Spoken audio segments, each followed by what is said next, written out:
जब धरती की सीमाएं छोटी पड़ने लगीं और हमारे कदम हर कोने को नाप चुके, तब इंसान ने अपनी नजरें आकाश की ओर उठाईं। वहां अनगिनत तारों के बीच एक लाल चमकता हुआ ग्रह था, मंगल। यह ग्रह न तो जीवन का कोई वादा करता है, न ही वहां सांस लेने लायक हवा है, न बहती नदियां, न पेड़, न परछाइयां, सिर्फ एक वीरान, ठंडी और रहस्यमयी लाल जमीन। फिर भी न जाने क्यों सदियों से यह ग्रह हमें अपनी ओर खींचता रहा है।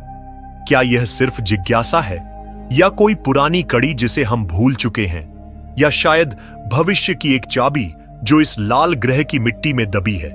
यह कहानी सिर्फ मंगल तक पहुंचने की नहीं है। यह एक यात्रा है इंसानी हौसले, विज्ञान की सीमाओं और अकल्पनीय सपनों की।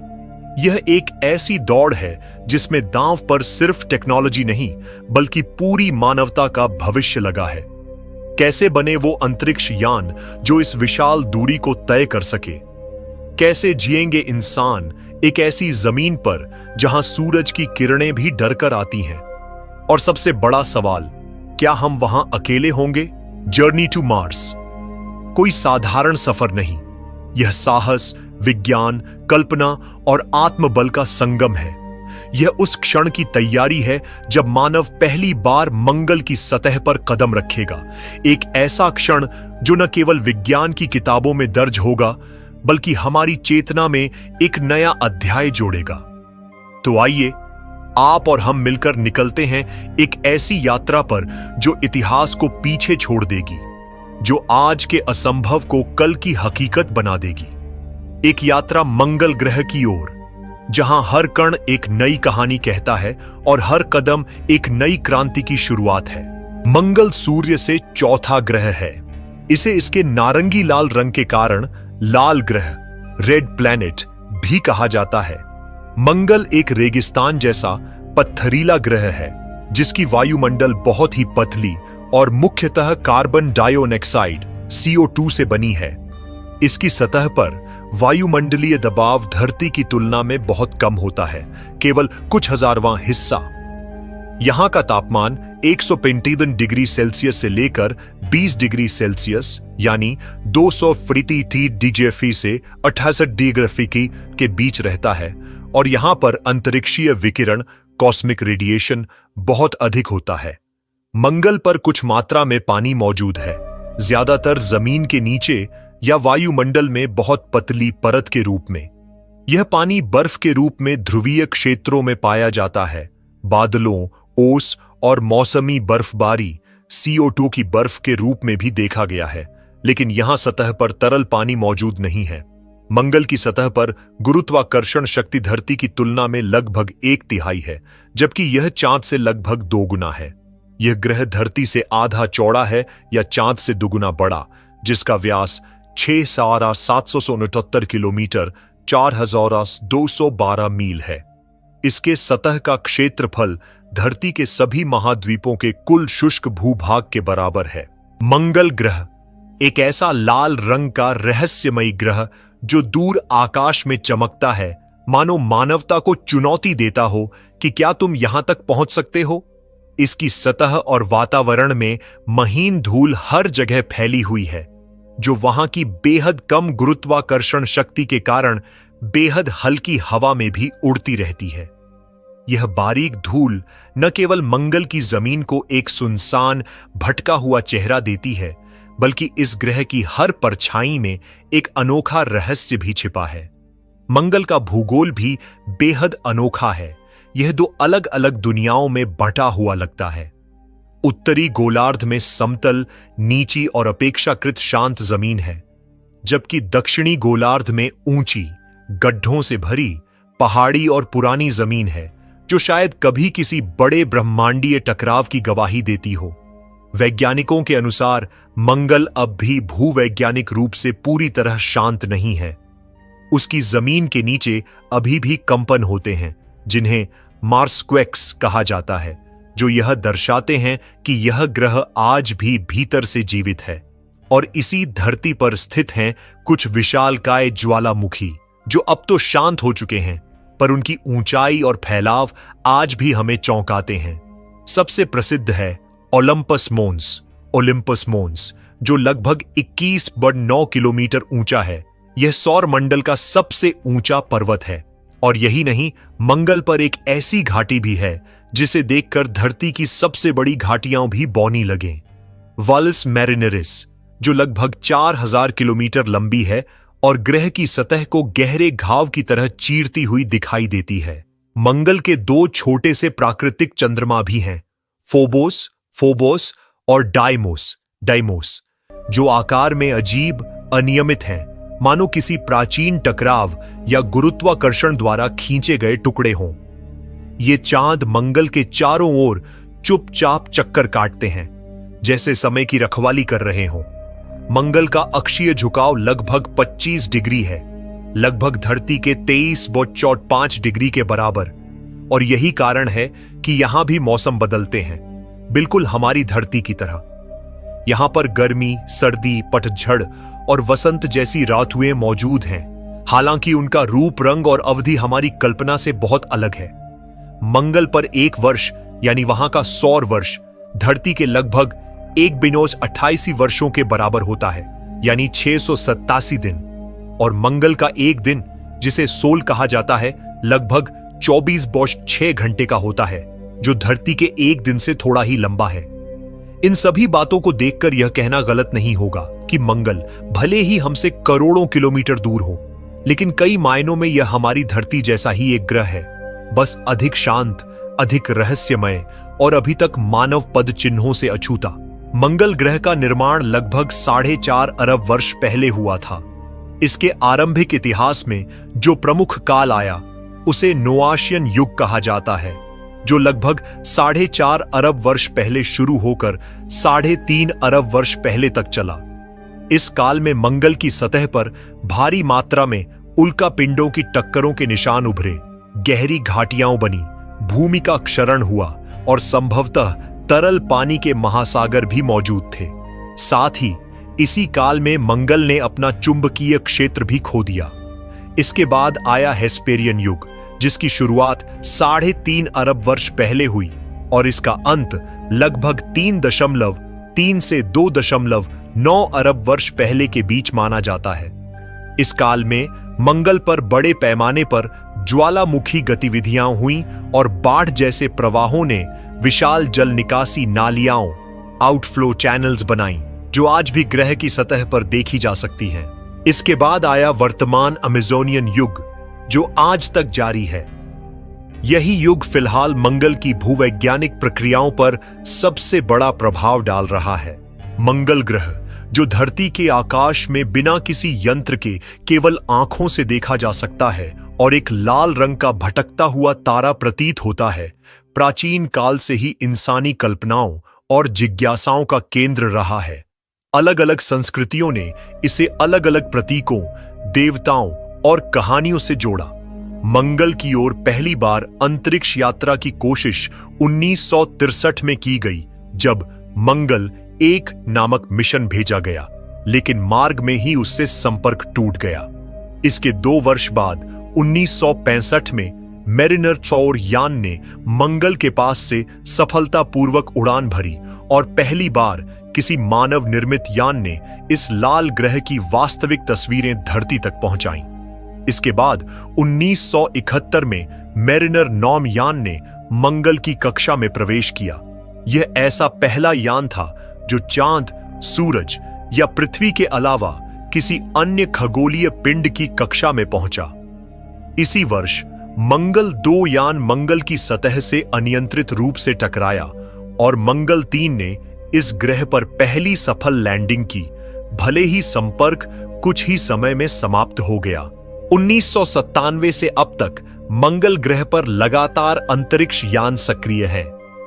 कुछ उसकी कक्षा में घूम रहे हैं तो कुछ उसकी सतह पर शोध कर रहे हैं। कई बार तो ऐसा भी हुआ है कि एक ही समय में 10 से अधिक यान मंगल की सतह या कक्षा में कार्यरत रहे, जो किसी भी ग्रह पृथ्वी को छोड़कर के लिए एक अभूतपूर्व स्थिति है। सोवियत संघ ने इतिहास का पहला मंगल मिशन लॉन्च किया। इसका नाम था मंगल 1 या मार्स N। यह यान मानव जाति की ओर से मंगल ग्रह की दिशा में भेजा गया पहला संदेशवाहक था।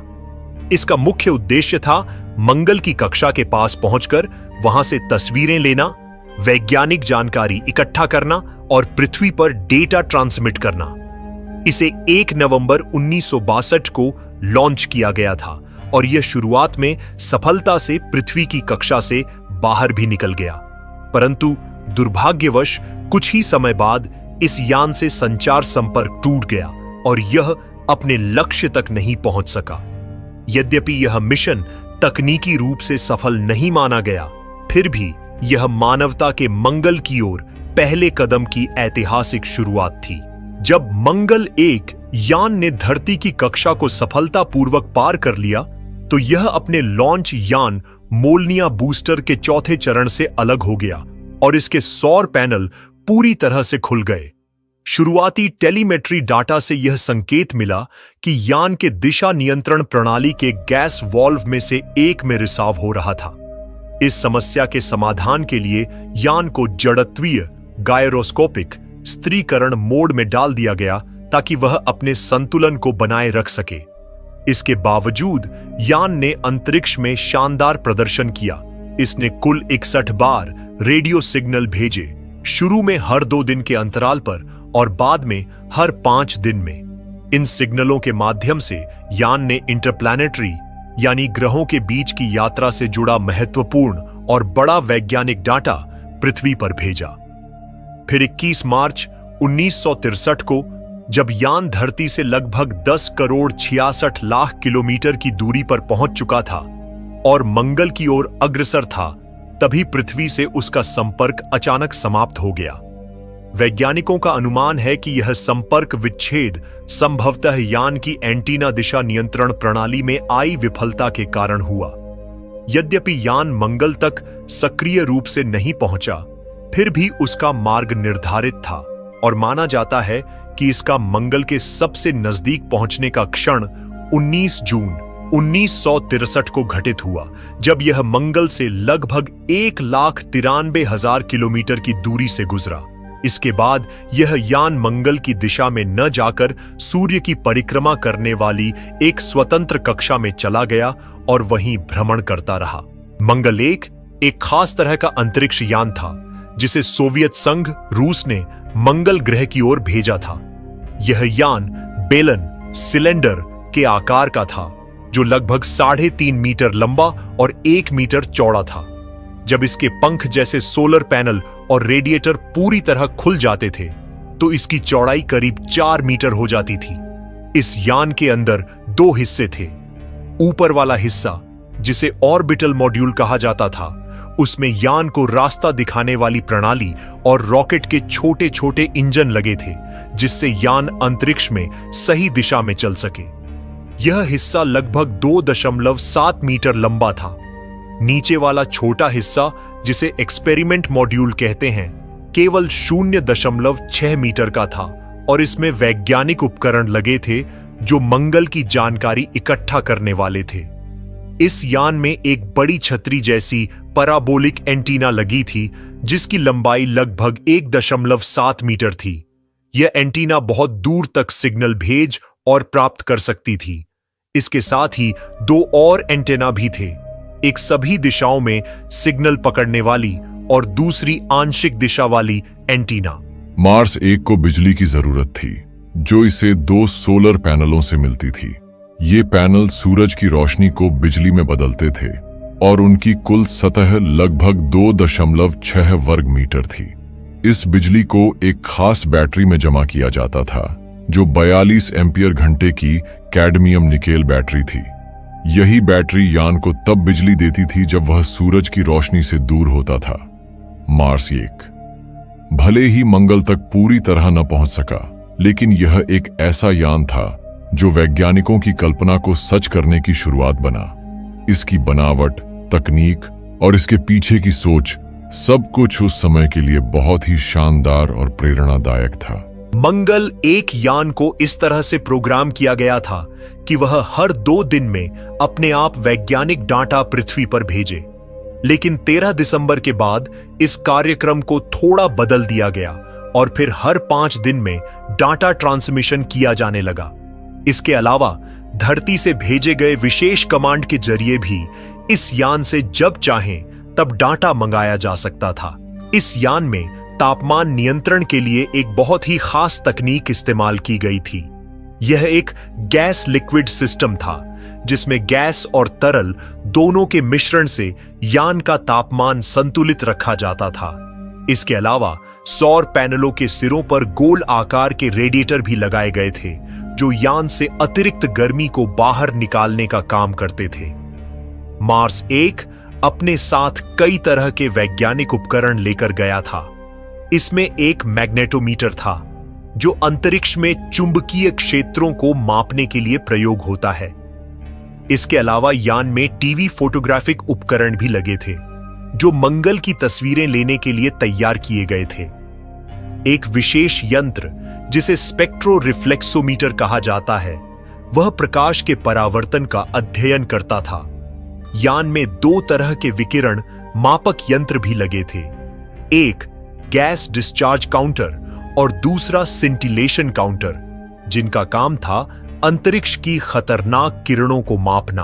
एक और खास उपकरण था स्पेक्ट्रोग्राफ, जो ओजोन परत की अवशोषण रेखाओं का अध्ययन करता था ताकि यह जाना जा सके कि मंगल के वातावरण में प्रकाश किन किन तत्वों से होकर गुजरता है। साथ ही यान में एक माइक्रोमीटियोरॉइड डिटेक्टर भी था जो बहुत ही छोटे उल्का पिंडों के टकराने का रिकॉर्ड रखता था ताकि यह समझा जा सके कि यान को किस प्रकार की अंतरिक्षीय धूल या कणों से खतरा हो सकता है। इन सभी उपकरणों का उद्देश्य था मंगल ग्रह के वातावरण, विकिरण, चुंबकीय क्षेत्र और सतह से जुड़ी जरूरी वैज्ञानिक जानकारी को इकट्ठा करना और मानवता को उस रहस्यमयी लाल ग्रह के बारे में पहली बार ठोस जानकारी देना। यद्यपि मार्स 1 ने पूरी यात्रा सफलतापूर्वक पूरी नहीं की, लेकिन उसके द्वारा भेजा गया डाटा और उसके डिजाइन की जटिलता आज भी उसे अंतरिक्ष अन्वेषण के इतिहास में एक महत्वपूर्ण मील का पत्थर बनाते हैं। मंगल 1 यान की ऐतिहासिक खोजें। जब मंगल 1 अंतरिक्ष की गहराइयों में आगे बढ़ रहा था, उस समय यह यान सिर्फ एक मशीन नहीं था, बल्कि ब्रह्मांड के रहस्यों को खोलने वाली एक खामोश खोजी आंख थी। इस यान ने अपने सफर के दौरान कई अहम वैज्ञानिक डेटा रिकॉर्ड किए जो आज भी हमारे लिए बहुत मूल्यवान हैं। सबसे पहले इस यान ने पृथ्वी की सतह से लगभग 6000 किलोमीटर से लेकर 40,000 किलोमीटर की ऊंचाई तक हर 2 मिनट में एक सूक्ष्म उल्कापिंड माइक्रोमीटियोराइट के टकराने का रिकॉर्ड किया। यह घटना विशेष रूप से उस समय हो रही थी जब अंतरिक्ष में टॉरिड्स नाम की उल्का वर्षा, मीटियोर शावर, सक्रिय थी। यह एक आश्चर्यजनक खोज थी जिससे यह पता चला कि हमारी पृथ्वी के आसपास के अंतरिक्ष में भी छोटे छोटे कण बहुत तेजी से घूमते रहते हैं। इतना ही नहीं, जैसे जैसे यान पृथ्वी से और दूर गया, यानी लगभग 2 करोड़ से 4 करोड़ किलोमीटर की दूरी पर भी उसने वैसी ही सूक्ष्म उल्काओं की मौजूदगी दर्ज की। इसका मतलब था कि ब्रह्मांड के एक बड़े हिस्से में, जो पहले हमें खाली और शांत लगता था, वहां भी लगातार हलचल और गतिविधियां चलती रहती हैं। इस यान ने अंतरिक्ष में चुंबकीय क्षेत्र की ताकत को भी मापा।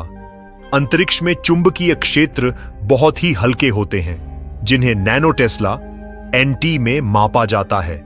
मंगल 1 ने सामान्यतः 3 से 4 नैनो टेस्ला की तीव्रता दर्ज की, जबकि कुछ जगहों पर यह बढ़कर 6 से 9 नैनो टेस्ला तक भी पहुंच गई। यह माप हमें यह समझने में मदद करता है कि पृथ्वी से दूर अंतरिक्ष में भी चुंबकीय प्रभाव मौजूद हैं। इसके साथ ही मंगल 1 ने सौर पवन, सोलर विंड का भी पहली बार स्पष्ट रूप से पता लगाया।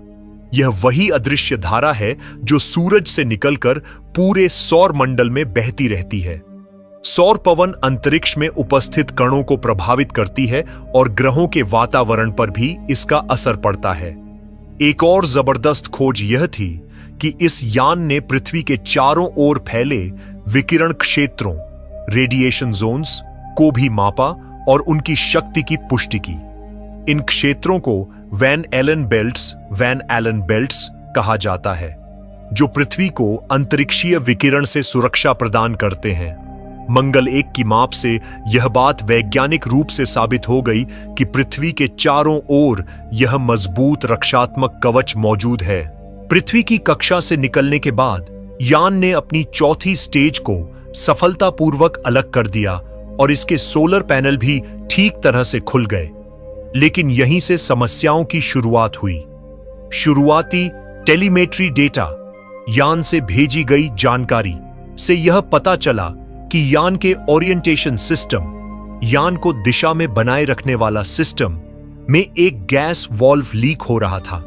इस गड़बड़ी के कारण यान को अपनी दिशा नियंत्रण प्रणाली को गायरोस्कोपिक स्टेबलाइजेशन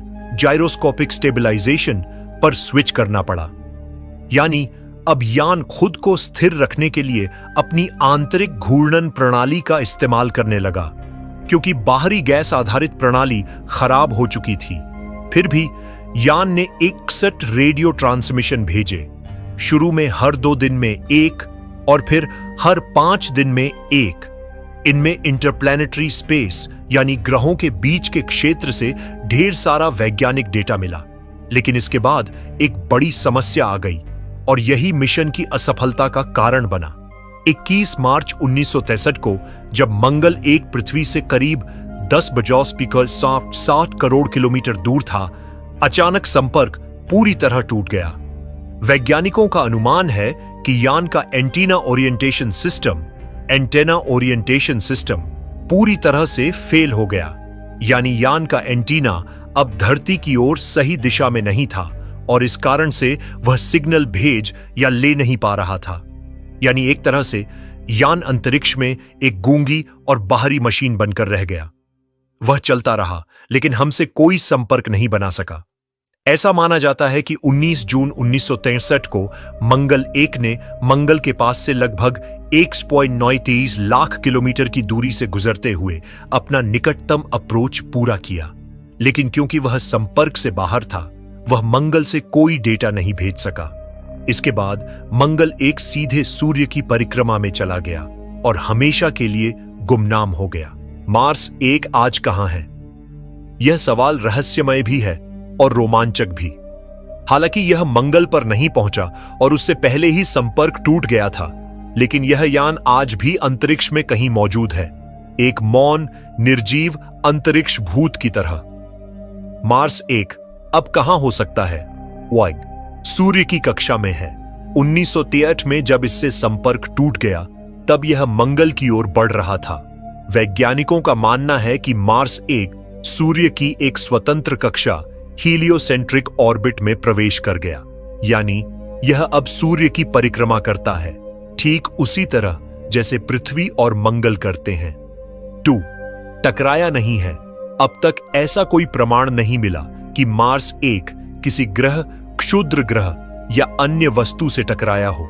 अंतरिक्ष विशाल है और टकराव की संभावना बहुत कम होती है। 3 अभी भी अंतरिक्ष में तैर रहा है, क्योंकि वहां कोई वायुमंडलीय घर्षण नहीं है। यह यान आज भी वैसा ही है जैसे 1963 में था, बस उसकी बैटरियां खत्म हो चुकी हैं, उपकरण निष्क्रिय हैं और वह सिग्नल नहीं भेज सकता। 4 अनदेखा अवशेष, साइलेंट रेलिक। यह यान एक अंतरिक्ष का लावारिस अवशेष बन चुका है, जो सौर मंडल में चक्कर लगा रहा है। ना तो धरती वापस आया और ना ही मंगल पर उतरा। क्या हम उसे दोबारा खोज सकते हैं? तकनीकी रूप से अगर हम मार्स 1 की कक्षा को सटीक रूप से ट्रैक कर सकें, तो अत्याधुनिक दूरबीनों या भविष्य के अंतरिक्ष मिशनों द्वारा उसे देखा जा सकता है। लेकिन यह बहुत कठिन काम है, क्योंकि यह बहुत छोटा है, करीब 4 मीटर चौड़ा, बहुत दूर है, रेडियो सिग्नल नहीं भेज रहा, इसलिए अभी तक कोई भी इस यान को दोबारा स्पॉट नहीं कर पाया है। क्या इसका कोई महत्व बचा है? हां, मार्स 1 आज भी मानव इतिहास की पहली मंगल यात्रा की निशानी है। यह अंतरिक्ष में हमारी महत्वाकांक्षा, विज्ञान की शक्ति और सीमाओं की याद दिलाने वाला एक मौन गवाह है। यह एक टाइम कैप्सूल की तरह है जो करोड़ों किलोमीटर दूर अंतरिक्ष में बहता हुआ हमारी पहली मंगल यात्रा की गाथा अपने सीने में छुपाए हुए है। मार्स 1 की असफलता के बाद सोवियत यूनियन ने मार्स 2 मंगल कार्यक्रम का एक मानव रहित अंतरिक्ष यान था, जो एक श्रृंखला का हिस्सा था जिसमें सोवियत संघ द्वारा मंगल ग्रह पर लैंडर और ऑन ऑर्बिटर भेजे गए थे। यह मिशन 19 मई 1971 को शुरू किया गया था। मार्स 2 और मार्स 3 मिशन एक जैसे थे। इन दोनों मिशनों में एक ऑन ऑर्बिटर जो मंगल की परिक्रमा करता है और एक लैंडर जो मंगल की सतह पर उतरता है शामिल था। ऑन ऑर्बिटर का डिजाइन वेनेरा 9 नामक पुराने मिशन जैसा था और इसे 4MV टाइप यान कहा जाता है। इन यानों को एक बहुत बड़े रॉकेट प्रोटॉन के से छोड़ा गया था, जिसमें एक और स्टेज था जिसे ब्लॉक डी कहते हैं। मार्स 2 का लैंडर पहली बार किसी मानव द्वारा बनाया गया यान था जो मंगल की सतह तक पहुंचा, लेकिन लैंडिंग के समय उसमें कुछ खराबी आ गई और वह सही से उतर नहीं पाया, जिससे लैंडर खो गया। मार्स 2 और मार्स 3 मिशनों को सोवियत संघ ने 1971 में लॉन्च किया था। ये दोनों मिशन मंगल ग्रह की खोज के लिए बनाए गए थे और हर मिशन में 2 हिस्से थे, एक ऑर्बिटर जो मंगल की परिक्रमा करता है और एक लैंडर जो मंगल की सतह पर उतरता है। ये दोनों मिशन 4MV नामक एक खास प्रकार के यान पर आधारित थे और इन्हें भारी रॉकेट प्रोटॉन के और ब्लॉक डी स्टेज की मदद से अंतरिक्ष में भेजा गया था। मार्स 2 मिशन का लैंडर इतिहास में इस मायने में खास रहा कि यह मानव द्वारा बनाए गए पहले यान के रूप में मंगल की सतह तक पहुंचा, लेकिन दुर्भाग्य से यह यान ठीक से लैंड नहीं कर पाया और तेज गति और तकनीकी खराबी के कारण क्रैश हो गया। इसके बावजूद यह एक बहुत बड़ी उपलब्धि मानी गई, क्योंकि पहली बार किसी मानव निर्मित वस्तु ने मंगल की सतह को छुआ। दूसरी ओर मार्स 3 मिशन का लैंडर मंगल की सतह पर सफलतापूर्वक उतरा और यह दुनिया का पहला यान बना जिसने सुरक्षित रूप से मंगल पर लैंडिंग की। यह एक ऐतिहासिक क्षण था, लेकिन यह लैंडर भी ज्यादा देर तक काम नहीं कर पाया। लैंडिंग के केवल 14.5 सेकंड बाद ही उससे संपर्क टूट गया। वैज्ञानिकों का मानना है कि लैंडिंग के समय मंगल पर एक बहुत ही भीषण धूल भरी आंधी चल रही थी, जिसकी वजह से लैंडर के उपकरण बंद हो गए। हालांकि लैंडर ज्यादा जानकारी नहीं भेज पाए, लेकिन ऑर्बिटर ने मंगल की कक्षा से बहुत सारी महत्वपूर्ण जानकारी पृथ्वी पर भेजी। इनमें मंगल की सतह की तस्वीरें, वहां के वातावरण, मौसम, तापमान और धूल भरे तूफानों के बारे में डाटा शामिल था। ऑर्बिटर ने यह भी दिखाया कि मंगल ग्रह पर धूल के बहुत बड़े बड़े तूफान आते हैं जो पूरे ग्रह को ढंक सकते हैं। इन दोनों मिशनों ने मानवता के लिए एक नई शुरुआत की। उन्होंने यह साबित कर दिया कि मंगल तक पहुंचना और उसकी सतह को छूना संभव है, भले ही तकनीकी चुनौतियां बहुत ज्यादा हों। मार्स 2 और मार्स 3 ने बाद के मिशनों जैसे विकिंग, मार्स पाथफाइंडर, क्यूरियोसिटी और परसेवरेंस रोवर के लिए रास्ता तैयार किया। आज जो हम मंगल पर चलने वाले रोबोट्स और संभावित मानव मिशनों की बात करते हैं, उसकी नींव इन्हीं शुरुआती मिशनों ने रखी थी। इसीलिए भले ही ये मिशन पूरी तरह सफल न हुए हों, फिर भी ये विज्ञान और अंतरिक्ष अन्वेषण के इतिहास में एक बहुत ही प्रेरणादायक अध्याय के रूप में हमेशा याद रखे जाएंगे।